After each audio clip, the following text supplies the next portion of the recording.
अस्सलाम वालेकुम, welcome back to my channel Shahzain Yasir. आज की वीडियो में बात करेंगे यूके विजिट वीज़ा के बारे में और बेस्ट टाइम कौन सा है यूके का विजिट वीज़ा अप्लाई करने के लिए और डॉक्यूमेंट्स कौन से आपको चाहिए। बहुत ही सिंपल वर्ड्स में आपको बताऊंगा ताकि सारी बातें आपको इजीली समझ आ सके और आपको अपनी एलिजिबिलिटी के बारे में पता लग सके कि आपको यूके का विजिट वीज़ा अप्लाई भी करना चाहिए या नहीं करना चाहिए। तो जैसा कि अक्टूबर स्टार्ट हो चुका है, तो अगर आप अक्टूबर में या नवंबर में प्लान कर रहे हैं यूके का विजिट वीज़ा अप्लाई करने के लिए, तो बेस्ट टाइम है अप्लाई करने के लिए। और इसमें ये होता है कि आप दिसंबर का प्लान रखें, न्यू ईयर का प्लान स्पेशली, और न्यू ईयर का प्लान उसमें रखें और 10 डेज का या 7 डेज का प्लान आप इजीली दे सकते हैं। और अगर आप अक्टूबर में भी अप्लाई करते हैं तो इट्स मोर देन इनफ कि आप 2 माह या 3 माह पहले अप्लाई कर दें और आपको बायोमेट्रिक की डेट मिल जाए। तो इजीली डिसीजन जो है आजकल तकरीबन 20 से 25 दिन में आपको डिसीजन इजीली मिल जाता है। अब बात करें कि आपके पास डॉक्यूमेंट्स कौन से होने चाहिए यूके का विजिट वीज़ा अप्लाई करने के लिए, तो बहुत सिंपल से डॉक्यूमेंट्स आपको बताता हूँ कि अगर आप जॉब कर रहे हैं तो जॉब लेटर आपके पास होना चाहिए, सैलरी स्लिप्स होनी चाहिए और एक एनओसी आपकी कंपनी की तरफ से होना चाहिए। और अगर आप बिजनेस कर रहे हैं तो बिजनेस से रिलेटेड आपका डॉक्यूमेंट्स होने चाहिए, जैसे कि आपके बिजनेस का रजिस्ट्रेशन सर्टिफिकेट हो गया। कुछ लोग कहते हैं हमारा बिजनेस तो रजिस्टर्ड ही नहीं है, हम जस्ट फाइलर हैं। अगर आप फाइलर हैं, आप टैक्स पे कर रहे हैं, तो वही तो बेसिक रजिस्ट्रेशन सर्टिफिकेट होता है कि आप एक्टिव टैक्स पेयर हैं। आपके पास एफबीआर का लेटर भी है कि आप एक्टिव टैक्स पेयर हैं और कब से आप बिजनेस कर रहे हैं, वो सारी चीज़ें उसमें मेंशन होती हैं। तो बिजनेस से रिलेटेड इसके अलावा अगर आपकी कोई रजिस्ट्रेशन है किसी के साथ या चैम्बर ऑफ कॉमर्स का आपके पास कार्ड है, मेंबरशिप है, तो वो सारे डॉक्यूमेंट्स आप इजीली अटैच कर सकते हैं। द मोस्ट इंपॉर्टेंट थिंग के टैक्स रिटर्न्स, कि अगर आप जो टैक्स पे कर रहे हैं वो मैच कर रहे हैं आपकी वीज़ा एप्लीकेशन के साथ या नहीं, या आपके बैंक स्टेटमेंट के साथ वो मैच करते हैं या नहीं करते हैं, तो ये बहुत ज़्यादा इंपॉर्टेंट है। तो इसमें सिंपल टिप ये है कि जो भी अप्लाई कर रहे हैं, अगर आपके टैक्स रिटर्न्स आपकी बिजनेस की बैंक स्टेटमेंट के साथ या जो भी आपकी इनकम है उसके साथ अगर मैच नहीं कर रहे, तो आप टैक्स रिटर्न्स को अटैच मत करें। सिर्फ अपना जो रजिस्ट्रेशन सर्टिफिकेट है उसको अटैच कर सकते हैं। टैक्स फाइलर एक्टिव स्टेटस का जो सर्टिफिकेट होता है उसको आप अटैच कर सकते हैं। तो सिंपल काम रखें ताकि आपका जो केस है वो खराब ना हो। जब वीजा ऑफिसर आपके केस को पढ़े उसको इजीली सारी बातों की समझ आ सके।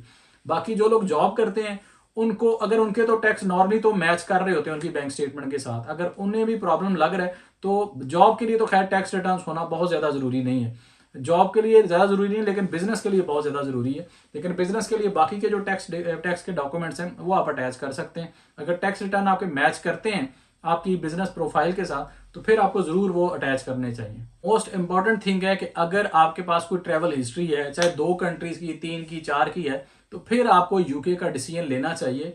अदर देन दिस, वो लोग जिनके पास स्पॉन्सर लेटर है, इनविटेशन लेटर है यूके से, तो वो यूके का विजिट वीज़ा अप्लाई कर सकते हैं विदाउट ट्रैवल हिस्ट्री भी। लेकिन अगर आपके पास यूके से कोई इनविटेशन भी नहीं है और आपकी ट्रैवल हिस्ट्री भी नहीं है, तो फिर आपको यूके का विजिट वीज़ा अप्लाई करने की बिल्कुल कोई ज़रूरत नहीं है। उसमें रिफ्यूज़ल के बहुत ज़्यादा चांसेस होंगे। ओवरऑल अगर वीज़ा रेशो की बात की जाए तो आजकल वीज़ा रेशो अब आहिस्ता आहिस्ता बेहतर होना शुरू हो गई है यूके के विजिट वीज़ा की स्पेशली। तो अभी अगर आप प्लान कर रहे हैं यूके का विजिट वीज़ा अप्लाई करने के लिए, तो बेहतर प्लान जो है वो दिसंबर का एंड है और जनवरी का स्टार्ट है, कि आप 10 डेज का प्लान दे सकते हैं कि जिसमें क्रिसमस भी आ जाए, न्यू ईयर भी आ जाए।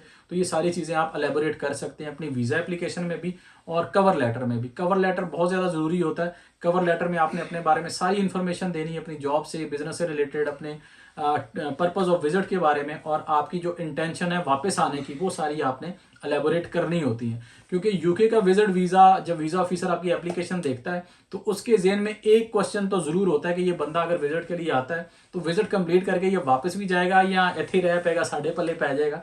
तो ये चीज़ें वो ज़रूर देखता है। तो ये चीज़ें आपकी जो प्रोफाइल है उसी से ही वाजिया हो सकती हैं। तो अगर आप अच्छी जॉब कर रहे हैं, अच्छी बैंक स्टेटमेंट आपके पास है, अच्छा बिजनेस कर रहे हैं, तो आप वीज़ा ज़रूर अप्लाई करें। तो ये थी जी आज की वीडियो यूके के विजिट वीज़ा के बारे में। बेस्ट टाइम है अगर आप अभी अप्लाई करना चाह रहे हैं, अगर आपके डॉक्यूमेंट्स कंप्लीट हैं, बैंक स्टेटमेंट अच्छी है, मेंटेन है, तो यूके का विजिट वीज़ा ज़रूर अप्लाई करें। खुद से कर सकते हैं, बहुत अच्छी बात है। अदरवाइज़ किसी अच्छे पढ़े लिखे कंसल्टेंट का इंतखाब ज़रूर करें। आपके सिटी में भी अच्छे कंसल्टेंट ज़रूर होंगे, उनसे रब्ता करें, उनसे बैठे हैं, डिस्कस करें और डिस्कशन के बाद आप फाइनल करें। लेकिन वो फाइनल करने से पहले आपको खुद से भी पता होना चाहिए कि क्या मुझे यूके का विजिट वीज़ा अप्लाई करना भी चाहिए या नहीं करना चाहिए, क्योंकि हर बंदे को अपनी एलिजिबिलिटी का पता होता है। पंजाबी च कहते हैं ना कि अपना जो बंदे को आप है ना वो बेहतर पता होता है कि मैं किस काबिल हाँ, मैंने अप्लाई करना भी चाहिए है कि नहीं करना चाहिए। तो वो सारे क्वेश्चन पहले अपने आप से कर लें, क्या मुझे अप्लाई करना चाहिए, मेरे पास डॉक्यूमेंट्स कंप्लीट कंप्लीट है या नहीं है, मेरी बैंक स्टेटमेंट अच्छी है, मेंटेन्ड है, तो फिर आपको ज़रूर ये डिसीजन लेना चाहिए और वीज़ा अप्लाई करना चाहिए। तो ये थी जी आज की वीडियो। होपफुली आज की वीडियो आपको इन्फॉर्मेटिव लगी होगी। वीडियो अगर अच्छी लगी है तो वीडियो को लाइक ज़रूर कर दिया करें, और इसी तरह के मज़ीद इन्फॉर्मेटिव वीडियोस देखना चाहते हैं तो चैनल को ज़रूर सब्सक्राइब आप कर सकते हैं। तो मिलते हैं नेक्स्ट वीडियो में, तब तक के लिए अल्लाह हाफिज़।